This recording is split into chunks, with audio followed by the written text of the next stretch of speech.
यदि उन गाथाओं को, उन श्लोकों को, उन दोहों को यदि हम अपने जीवन में पढ़ें और जिसे अपने जीवन में अर्थ बोध होता है उसे अपने जीवन में कितना आनंद आता है। ये संगीत है, इसलिए हमारे आचार्यों ने संगीत को भी स्वाध्याय कहा। संगीत केवल नाचने कूदने का ही नहीं है, संगीत के अंदर जो भाव भरा होता है, जिन पंक्तियों में रहस्य भरा हुआ होता है, उन पंक्तियों का अर्थ बोध यदि हमारे भीतर हो जाता है तो हमारे जीवन में स्वाध्याय भी हो जाया करता है। इसलिए पूजन में भी संगीत की आवश्यकता है, क्योंकि जब हम भगवान की पूजा करते हैं, गुरु की पूजा करते हैं तो हमारे साथ में संगीत होता है। तो संगीत जो है हमारे विशेष कर्म निर्जरा का साधन बनता है और हमें जिन शासन का जो है ज्ञान मिलता है। जहाँ हम तीर्थ क्षेत्रों की वंदना करने के लिए आए, पहले जो है संघ निकला करते थे, 50-50, 100-100 श्रावकों का एक साथ जो संघ निकला था, साथ में भजन मंडली भी होती थी। उस भजन मंडली के माध्यम से कितना आनंद लेते थे, क्योंकि दिन भर की थकान सारी दूर हो जाती थी इस संगीत के माध्यम से। आज भी आप लोग सामूहिक रूप में 30 व्यक्तियों को लेकर के आप लोग जो तीर्थ क्षेत्रों की वंदना के लिए निकले हैं। ये तीर्थ क्षेत्र हमारे पावर हाउस है, यहाँ से हमें ऊर्जा मिलती है। इस तीर्थ क्षेत्र पर आने पर हमें अपने जीवन में शांति मिलती है, क्योंकि जो शांति हमें अपने घर के अंदर नहीं है वो शांति यहाँ पर मिला करती है। जहाँ आज व्यक्ति रात दिन टेलीविजन की गूंज से उब चुका है, जहाँ निरंतर जेब में 24 घंटे मोबाइल के घंटे बजती रहती हैं, ऐसी परिस्थिति में आज व्यक्ति के जीवन में शांति, सुख, आनंद नहीं दिखाई देता है। भले ही उसके पास में कितनी भी सुख सुविधाएं, कितनी भी सामग्री उसके जीवन में आ जाए, लेकिन शांति कहीं नहीं है। केवल तीर्थ क्षेत्रों के अलावा, सिद्ध क्षेत्रों के अलावा साधु संतों के पास में ये शांति हमें अपने जीवन के अंदर मिलती है। और फिर जहाँ तीर्थ क्षेत्र की वंदना के निमित्त से ऐसे तपस्वी लोगों की यदि संगति मिल जाए, दर्शन मिल जाए, तो अपना बहुत बड़ा पुण्य समझना। क्योंकि तपस्वियों की चरण रज अत्यंत पवित्र होती है, वे भी अपने तरह ही इंसान हैं। इन्होंने भी पंचम काल में जन्म लिया और अपन लोगों ने भी पंचम काल में जन्म लिया। अपना द्रव्य क्षेत्र काल बिल्कुल एक जैसा है, एक अंतर है तो केवल मात्र भावों का अंतर है। इन साधु संतों को अपने जीवन में इनके भाव संत बना करके रखते हैं और आपके भाव संसारी बना करके रखते हैं।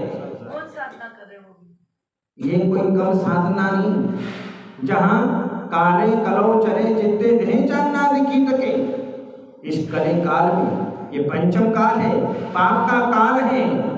और जहाँ ये शरीर अन्न का कीड़ा है, यदि 1 घंटा भोजन में लेट हो जाए तो क्या स्थिति बनती है? गुस्सा आ जाता है।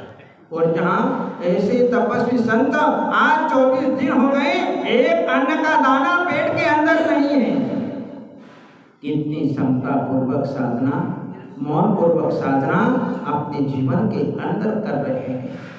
ये साक्षात जीता जागता समय सार अपने जीवन के अंदर देखने को मिलता है। ये प्रवचन सार, ये नियम सार, ये अपने जीवन में देखने को मिलता है। और भेद विज्ञान देखना हो तो सामने जो हमारी माता जी संलेखना की साधना कर रही है, कितनी बड़ी साधना, 83 वर्ष जिनकी उम्र हो चुकी है, ऐसी परिस्थिति में अपने मन को वश में करना, अपने इंद्रियों को वश में करना कितना बड़ा पुरुषार्थ। जहाँ आज बुढ़ापे में भी व्यक्ति का मन खाने को होता है, जहाँ व्यक्ति अंतिम समय तक भोजन पानी छोड़ नहीं पाता है, हॉस्पिटल में पड़ा रहता है, नलियां चढ़ती रहती हैं, तब भी त्याग करने के भाव नहीं आते हैं, वेंटिलेटर पे चला जाता है, आईसीयू में चला जाता है। वहां पर ऐसी परिस्थिति में आज जो है वर्तमान में ऐसे साधक लोग जो कि 83 वर्ष की उम्र में संलेखना की साधना करने के लिए सोनागिरी सिद्ध क्षेत्र के अंदर आए हैं। ये कोई सामान्य पुण्य नहीं है, ये विरले जीवों को ऐसा अवसर अपने जीवन के अंदर मिलता है जहां हमें अपने जीवन में एक तरफ तपस्या की साधना, एक तरफ जो है संलेखना की साधना और एक तरफ सिद्ध क्षेत्र की वंदना और एक तरफ साधु संतों के दर्शन, ये चारों हमें अपने जीवन में एक साथ मिल जाए, इससे बड़ा पुण्य हमारा क्या होगा। उसने कहा कि साधु नाम दर्शनम पुण्यम तीर्थ होता ही साधव। तीर्थ क्षेत्र की वंदना करने से तो हमें जब फल मिलेगा तब मिलेगा, लेकिन साधुओं के दर्शन करने से तो हमें तत्काल फल की प्राप्ति हो जाती है। और जहाँ साधु संतों के दर्शन होते हैं तो जिस प्रकार से छिद्र हस्त में पानी नहीं टिकता है, उसी प्रकार से इनके दर्शन, इनके पूजन, इनकी भक्ति करने से कर्मों को भी पसीना आ जाता है और उन्हें अपनी आत्मा से अलग होना पड़ता है। ये सब पुण्य के योग से मिला करता है, ये कोई सामान्य पुण्य नहीं होता है, जन्म जन्मांतरों का पुण्य होता है। हम अच्छे कर्म करके आए, इस कलिकाल के अंदर जन्म ले लिया और कलिकाल के अंदर जन्म लेने के उपरांत भी भले ये पाप का काल है, लेकिन अपन भाग्यशाली हैं क्योंकि हमें जिन शासन मिल गया, जिन शासन के साथ साथ गुरुओं का सानिध्य मिल गया। यदि आज गुरुओं का सानिध्य नहीं मिलता तो आज हम कहाँ पड़े रहते, कोई पता नहीं था।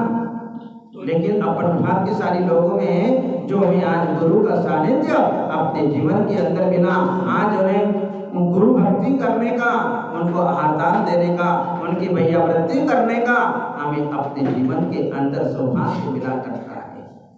तो ये गुरु भक्ति आपके भीतर आज की नहीं है, आचार्य वीर सागर महाराज के समय से निरंतर निमाय के अंदर गुरु भक्ति चली आ रही, उसी का प्रतिफल जो है आज आपके जीवन के अंदर वो बीजारोपण हुआ, वो फल आज अपने जीवन में आप लोग प्राप्त कर रहे हैं। इसलिए गुरु भक्ति करते रहो। और अभी चातुर्मास तो निवाय के अंदर चल रहा है, 2 साधुओं का जो है चातुर्मास चल रहा है, तो आप तो निरंतर गुरु की भक्ति करने वाले हैं और भक्ति करते रहोगे, भक्ति में किसी प्रकार की कोई कमी नहीं होगी। और अभी आप निवेदन कर दे महाराज, निवाय कब आएंगे? निवाय तो कब आएंगे? जिस समय आप लोगों का पुण्य उदय में आ जाएगा, उस दिन अपने आप साधु संतों के चरण निवाय के अंदर पड़ जाएंगे। ये सब पुण्य की बदौलत है जो हमें अपने जीवन में सब कुछ प्राप्त हो जाता है। इस प्रकार से हम सिद्ध क्षेत्र की वंदना करने आए सोनागिरी।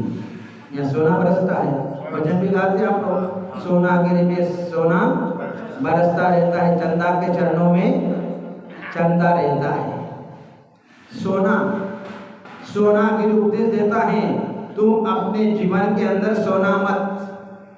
यदि सोना चाहिए तो सोना मत, यदि सो गए तो सोना तुम्हारे हाथ में से चला जाएगा, सोना मत। लेकिन ये सोनागिरी सिद्ध क्षेत्र जो है ये शुभ चंद्र आचार्य से जुड़ा हुआ है, जहाँ 17 बार चंदा प्रभु भगवान का समोचरण इस धरती पर आया है। कितनी बार? 17 बार। और जहाँ शुभ चंद्र आचार्य देव ने और भर्तृहरि ने यहाँ पर तपश्चर्या की, जहाँ शुभ चंद्र आचार्य ने अपने भाई के निमित्त से एक सोने का रस भेजा था, और जो है वह सोने का रस तो शुभ चंद्र स्वामी ने नीचे धरती पर डाल दिया। यदि तुझे सोने से प्यार था तो तूने अपने घर को क्यों छोड़ा? तुझे घर में क्या कमी थी? ले तेरे को सोना चाहिए, ऐसा करके एक चिमटी मिट्टी उठाई और सामने पहाड़ के ऊपर फेंक दी, सारा पहाड़ सोना सोना हो गया। इसका नाम पड़ा सोनागिरी। तब जो है शुभचंद्र ने भर्तृहरि अपने भाई को संबोधन दिया और उन्होंने यहाँ पर जो है निरंतर दीक्षा ली और दीक्षा लेकर के आत्म कल्याण किया। नंग अनंग मंदिराज दोनों सगे भाई थे और चंदा प्रभु भगवान के समोचरण में उन्होंने जो है दीक्षा लेकर के यहाँ से 5.5 करोड़ मंदिराज मोक्ष धाम को प्राप्त हुए। ऐसे तीर्थ क्षेत्र की वंदना करने के लिए आज आप लोग यहाँ पर आए हुए। हम भी पहली बार आए, हम पहले कभी नहीं आए, पहली बार अपने जीवन में ये सोनागिरी सिद्ध क्षेत्र की वंदना करने के लिए हम लोग आए और हमारा मानस बना कि सोनागिरी सिद्ध क्षेत्र में हम चातुर्मास करें और यहाँ पर तीर्थ क्षेत्र की आनंद लें। इस प्रकार से जो है हम अपने जीवन में यहाँ से स्वयं तीर्थ बनकर के निकले तो अपने जीवन में अपना सौभाग्य समझना। जिस प्रकार से आज ये साधक लोग अपने जीवन में यहीं पर दीक्षित हुए और यहीं पर जो है समाधि मरण की साधना करके अपनी आत्मा को तीर्थ बना रहे हैं, अपनी आत्मा को पवित्र बना रहे हैं। ये सौभाग्य हर किसी को नहीं मिलता है, ये सब पुण्य से मिलता है। इसलिए आप